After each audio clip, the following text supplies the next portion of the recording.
you sure this contact of yours is going to show?" Mara Vale rubs her hands against the late autumnal chill and sweeps the darkened square with a practised eye for the umpteenth time that evening. Still no one. Save for the fountain, the occasional bluecoat patrol enforcing an ill-observed curfew, and the odd, mangy alley cat out chancing its luck, there is precious little to be seen on the streets at this time of night. Except for those engaged in nefarious purposes, of course. The spider sighs.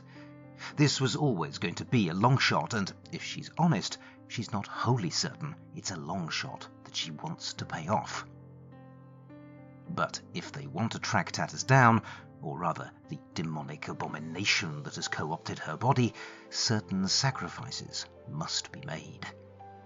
She can think of no one else to turn to for aid in a matter like this, even if the price of that aid is likely to be high. Honestly, I have no idea, Mara, and even if they do show, I've no idea if we can trust them. The last 2 encounters we've had have proved challenging.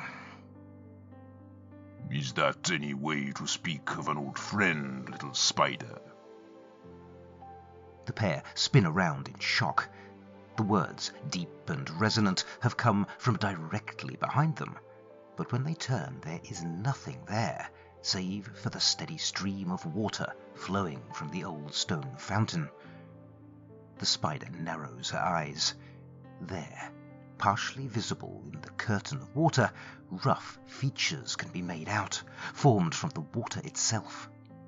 The smiling face that she recognizes all too well. Heart of Snow, delighted you could join us.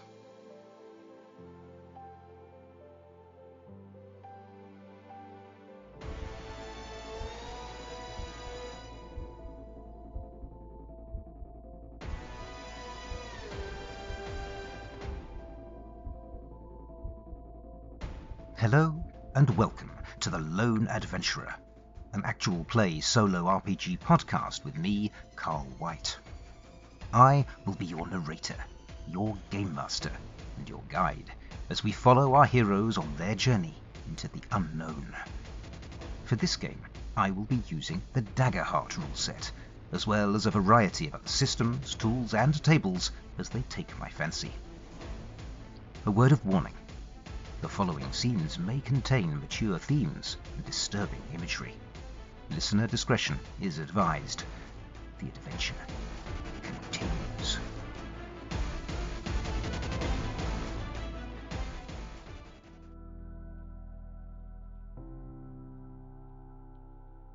Last time on The Lone Adventurer.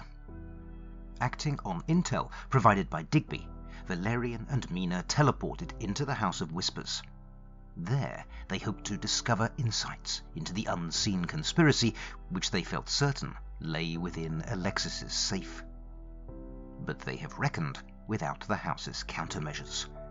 The desk animates and turns into a death machine. The picture covering the safe grows laser eyes. Sergeant Stern bursts in with a squad of vengeful guards, and Mina, despite inhabiting Barbican's steel form, goes down under a hail of blows.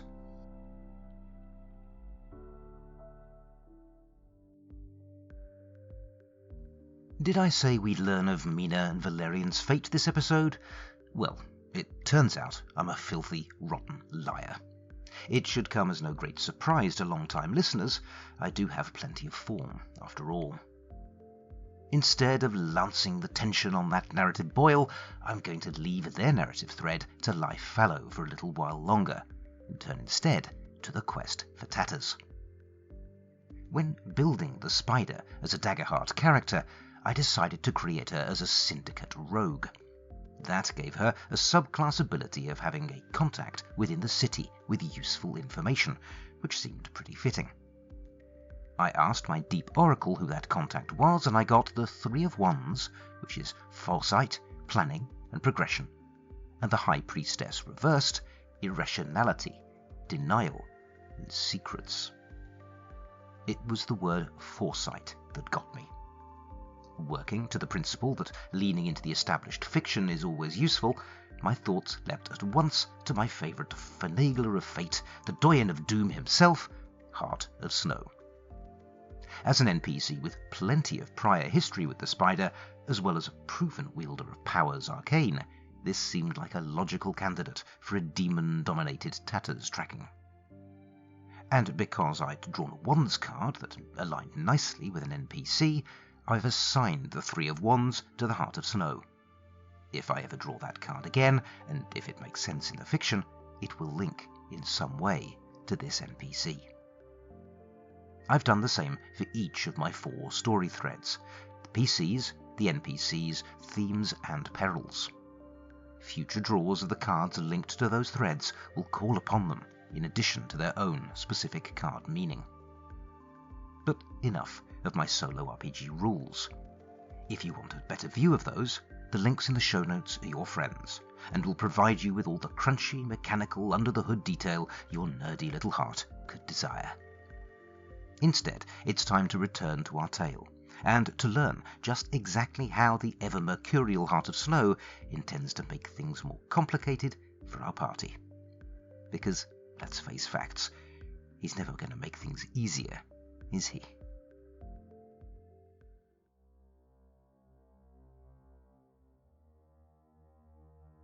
So you seek my counsel. You would have me reveal the tangled strands of fate and illuminate the path you are to tread. Is that it, little spider? The spider sighs. Things were ever thus with the Doomsinger, a dance that only he knows the steps to, and one which he delights in keeping utterly opaque. I have no doubt you know it to be so, Heart of Snow. You see a great deal, and in this case I suspect you have insight that I need. I seek the whereabouts of my granddaughter, or at least the creature which now wears her flesh. The grin on the face in the fountain falters momentarily. This is no small thing you ask, little spider. No small matter. A demon walking loose in the mortal realm.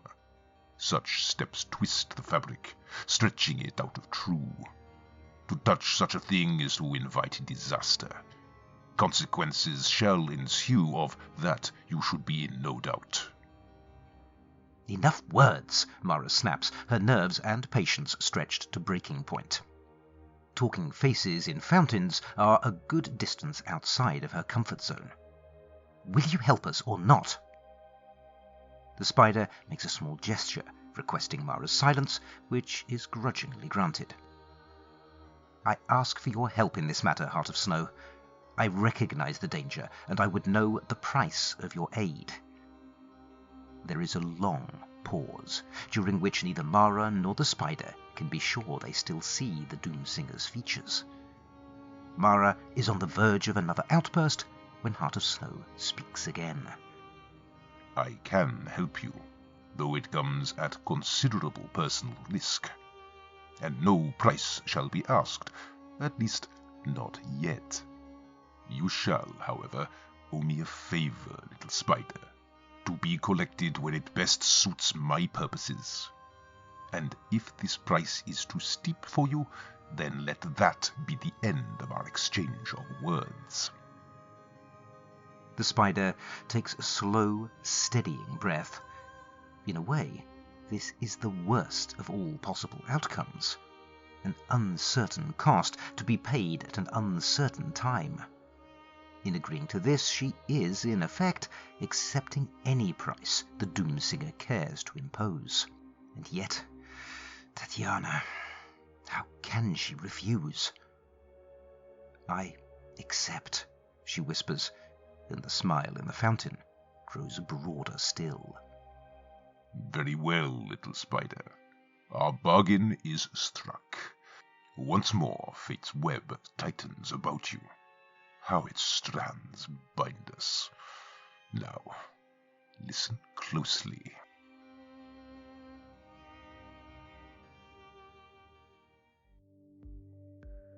As usual, I asked a question of the GM when this scene began. "Does the scene begin as expected?" I asked, expecting this to be a straight-up meeting with the Doomsinger. The oracle response was no but, indicating that there was a positive aspect to this playing out not exactly as expected. A clarifying deep oracle roll gave me some insight into what was changed.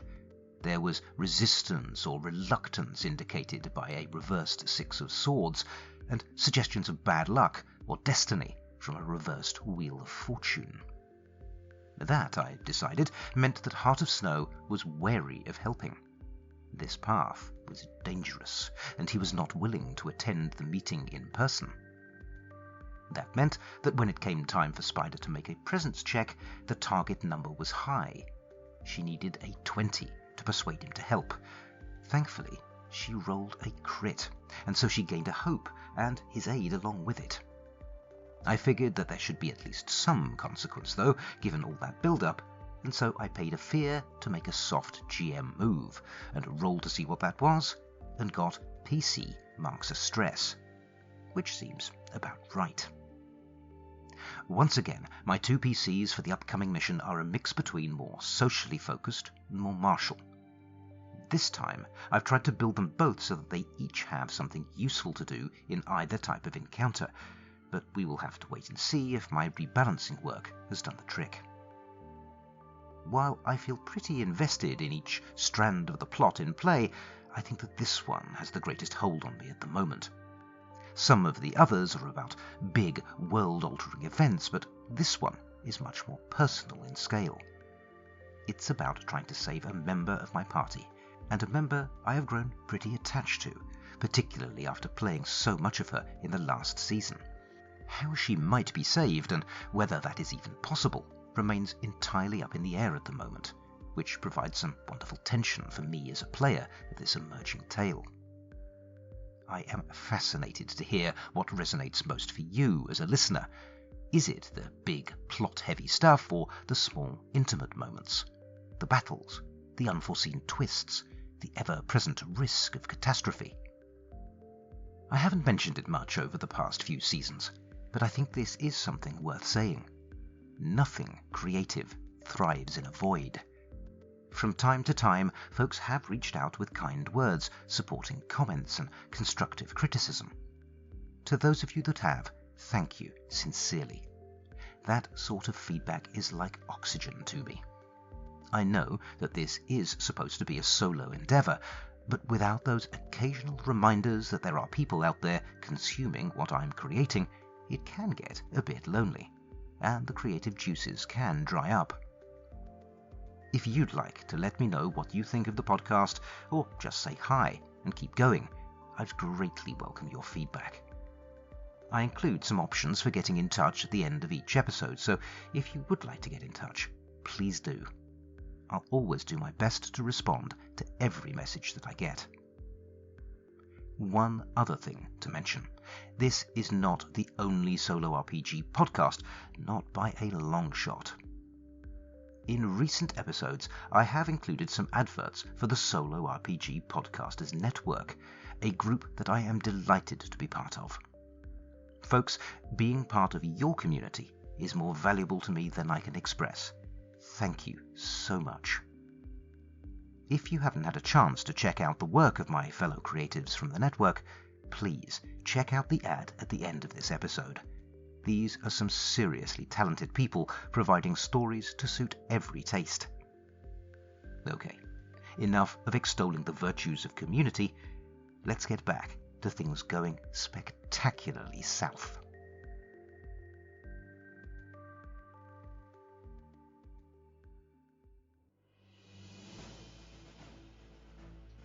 The roar of the crowd is a visceral, living thing.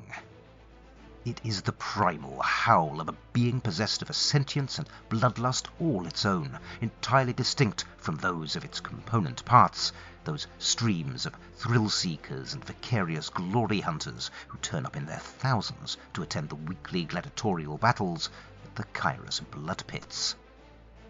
En masse, they have become something else, something more. The baying for blood, the need for slaughter is palpable. a glorious, infectious rage that holds everyone present in its sway. Even out here, away from the arenas themselves, a savage, gleeful fury has gripped the mob at the prospect of seeing blood on the sand. Pushing back against the press of the crowd, the spider turns to Mara, deeply shocked. Is it normally like this? Wild? Mara shakes her head. She has been here before, of course, many times in the course of her employment. It's normally pretty brutal, but nothing like this. The place has gone mad. The crowd, the mood, everything has intensified somehow. A fellow member of the crush turns to them, his eyes glazed with febrile elation, grinning wildly. Amazing, right?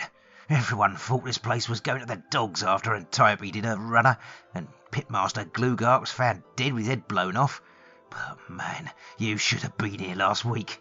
That new Pitmaster, first night in charge, mind, he took this place back to the glory days. I've never seen nothing like it. I tell you what, tonight's going to be fucking epic. Mara, her gut sinking, knows the answer before she asks the question, but she feels compelled to ask it anyway. This new pitmaster, his name wouldn't be Setarra. The enthusiastic fight fan roars over the din of the crowd, and at once the chant is taken up. Setarra! Setarra! Setarra! The crowd is forced through a narrow choke point and then spills out cheering into the ranked seating that surrounds the central, sunken arena. And there, on the far side of the stadium, in a gilded private box that wouldn't seem incongruous if it were packed full of royalty, sits the demon. It waves magnanimous at the crowd, basking in their adoration, taking occasional sips from a long tube that snakes up from the floor of the booth. Its unspeakable true form has been altered, morphed into something more palatable for the human gaze. Its features are now almost inhumanly attractive. Its body still huge, but now aesthetically sculpted.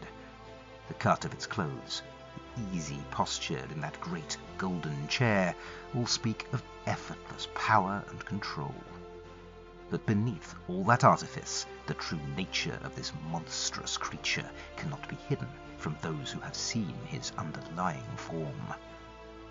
Evil sits in plain sight, and it smiles. Mara turns to her companion. So, it looks like finding the demon isn't going to be the problem. What now?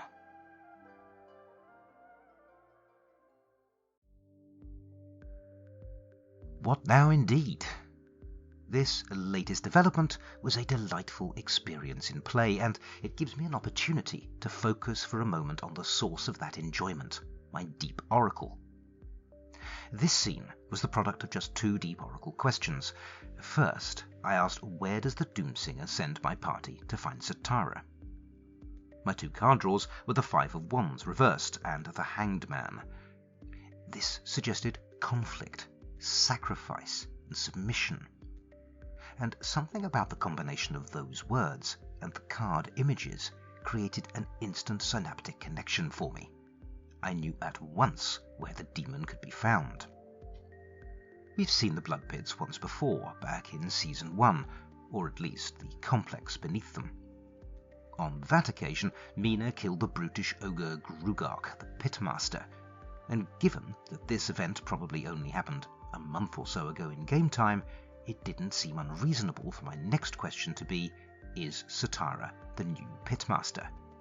And the answer was yes, but it's worse than that. The nature of that something worse came from cards that spoke of dependence, imbalance, manifestation, opportunity, and development. That suggested to me that Setarra was some sort of demonic ringmaster. The crowd were bent to his will, their bloodlust fueling his power. It's probably worth giving a bit more explanation to how my Great Machine GM emulator works. It's effectively a set of modular components, the most central being the three oracles: the simple oracle, the core oracle, and the deep oracle. Alongside the oracles sit the story lists, a list of PCs, NPCs, themes, and perils. The Deep Oracle answers complex questions. The Querent draws 2 tarot cards and draws inspiration from the images they see and the associated keywords. But in addition to the drawing of 2 cards, the Deep Oracle has a few other features. Drawing doubles of a number card, for example 2 8s, represents some sort of unexpected narrative twist. If both cards come up of the same suit, that indicates a potential change to one of the story lists, and each story list has its associated suit. For example, 2 sword cards might indicate a change to the peril list, perhaps suggesting a new peril or a change to an existing one. So, what do the different suits represent? Cups are the element of water. They are all about feelings, emotions, creativity, inspiration, and relationships. They are associated with the GM character list. When a character is added to the list of NPCs, a suitable Cups card is associated with them. Each subsequent time that card is drawn during a Deep Oracle query, it relates to that Great Machine character, and the same is true of the other story lists. Pentacles are the element of earth, the body, of being, making, and objects, and they are associated with the themes list. Wands are the element of fire, the spirit, energy, motivation, and passion, and they are linked to the PC list.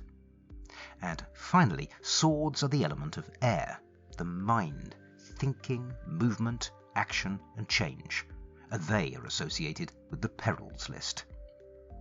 No doubt we will see how all of that affects play soon enough, but for now, it is time to learn the answer to Mara's question. What now?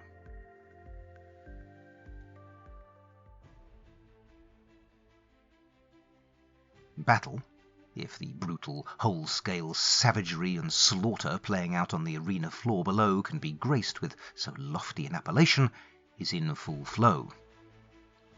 6 possible approaches suggest themselves at first assessment, the spider muses, taking in her surroundings with a calculating eye. It lingers the longest on the metal grills set at regular intervals into the arena floor, down which the blood of the first of the fallen is already flowing. 3 of those options I think we can discount out of hand. The chances of success are simply too low. She neglects to add that the chances of success for the remaining 3 are hardly any better. Yes, she continues, much as she might if she were considering a seating plan or an order of service. On balance, I think a combination of approaches grants us our best opportunity. First things first, Mara. Here's what we need to do. The guards, distracted by the mesmerizing spectacle of the arena, wave the hooded headhunter and her captive through into the underworks without a second glance. More grist for the mill, and at the rate the mill is churning through combatants, it's very welcome grist at that. The underworks of the blood pits are a maze of stone tunnels and barred cells, the dank corridors lit only by the occasional guttering oil lamp. The place stinks of stale sweat and despair, this place where the worst criminals that the city has to offer are rounded up and then turned loose upon one another. The spider pushes back her hood and tugs the rope free that had apparently been binding Mara's wrists. Mara grunts. So, are you going to tell me this plan of yours, however many parts of it there are? I have to say, I'm impressed with how you're taking all of this, because from my perspective, this has all the hallmarks of a no-win scenario. Our target is beyond lethal, heavily guarded, and surrounded by a fanatical mob who I've no doubt at all would willingly die for him. Or, at the very least, kill for him. You have quite the reputation, Spider, and I hope it is well warranted, because whatever this plan of yours is, it's going to have to be a damned good one. The spider permits herself a small smile. Mara is not wrong, of course. She has seen this creature plough through Crater as if he were nothing, and shrug off artillery fire from a tank. Taken head-on, they have absolutely no chance. Thankfully, her speciality lies in the indirect approach. I appreciate your forbearance, Mara, and I don't disagree. The odds are heavily stacked against us. But there is a chance. There is always a chance with the right forethought. You see, unless I miss my guess, the blood that flows down from the arena is being collected, and that is providing the demon with a considerable source of power. It may even be fueling its glamour. To defeat Setarra, we are going to need every possible advantage, and eliminating that power source has to be our first priority. From there, well, let me explain.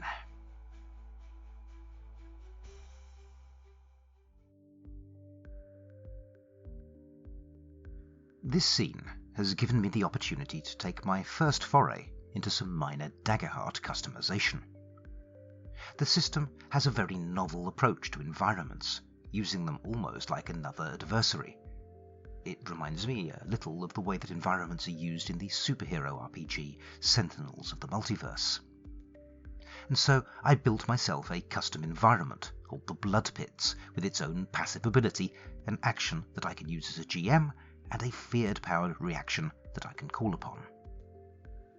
I did this using a really handy free web tool called Fresh Cut Grass, which allows you to build encounters from the existing collection of Daggerheart adversaries and environments, or to build your own.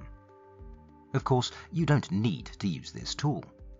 I could quite easily have scribbled my environment out on an index card, but the web tool is pretty handy. With a potential encounter prepared, I had to think about how to approach that encounter. Because, as it stands, I think it's only right that Setarra should be way beyond my PC's ability to take on in a fight, even if he wasn't surrounded by his hordes of adoring fans. And so I asked the Oracle if there was any sort of opportunity here, and I got a yes, and. This time, rather than consult the Deep Oracle, I had a pretty good idea in mind already, and so I went with that. No need to roll or make a card draw if there is already an obvious solution that fits the fiction. We've already seen the initial idea. The whole arena is one massive blood ritual, feeding power into the demon, and so disrupting that ritual is step one. And for a change, I actually have a pretty good idea here of what the spider has in mind in order to try and level the playing field in steps 2 and beyond. But, as she says, they will need to stay alive past the first part of the plan before worrying about the second, and so we'll come to that if we come to it. Because, as we all know, no plan survives beyond first contact with the enemy. Partly because the nature of this game is inherently unpredictable, and partly because I am well aware of my own ability, ably supported by my traitorous dice, to cock up spectacularly. We'll just have to wait and see what happens. I did manage to squeeze in one more small boost for my party in that scene. Mara has an ability called a Soldier's Bond, which fitted this scene very neatly. Once per long rest, when she compliments someone, or asks them about something they are good at, she can grant them 3 hope. That means that going to the next session, she is on 5 hope, while the spider is on the maximum of 6. And the GM is on only 1 measly fear. That is a pretty positive setup. Come on. With the spider's mastermind brain and Mara's lethal brawn, we've got this, right? What could possibly go wrong? I hope you'll join me to find out. Next time.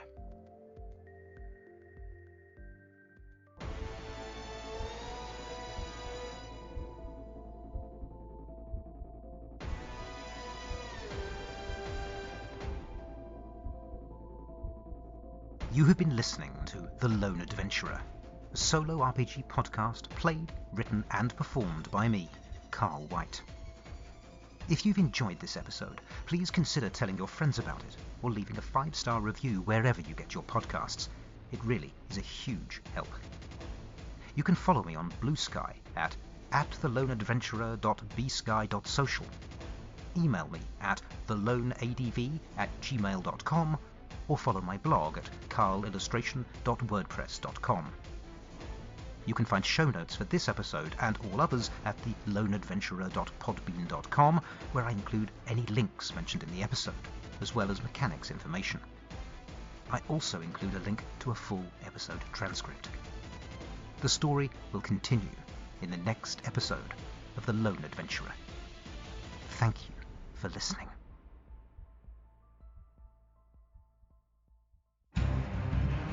Hi, I'm John from Tale of the Manticore. Maddie Searle from A Game of One's Own. PJ from A Wasteland Story and the Solo Roleplayers podcast. Simon from Legend of the Bones. Brian Rideout from Swords Against Madness. Carl from The Lone Adventurer. And I'm Shagik from Roll By Myself. And with our solo role-playing audio, Narrative, Actual play, drama powers combined, we are the Solo Roleplayers Podcast Network.